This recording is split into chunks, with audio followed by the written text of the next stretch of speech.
Napakalaking bagay nung pag-uwi ng mga bells ng Balanghiga.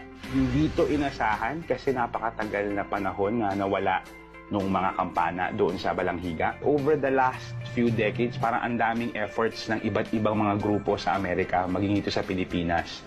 Pero hindi pumapayag yung isang grupo ng mga war veterans sa US. Dahil tingin nila, kapag kinuha yun, parang tinatanggal yung dangal ng pagkamatay ng mga Amerikano. Noong 2017, mismo si Pangulong Duterte sa kanyang SONA, inanawagan, Give us back those Balanghiga bells. They are ours. They belong to the Philippines. coincidentally, nung time na yun, may isang batas sa Amerika na nagbabawal na ibalik yung mga relics o yung mga memorials sa ibang bansa na nakuha nila sa mga digmaan.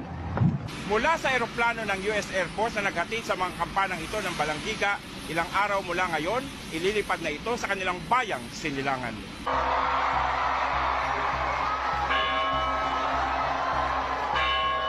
The bells are returned. The credit goes to the American people and to the Filipino people. Period.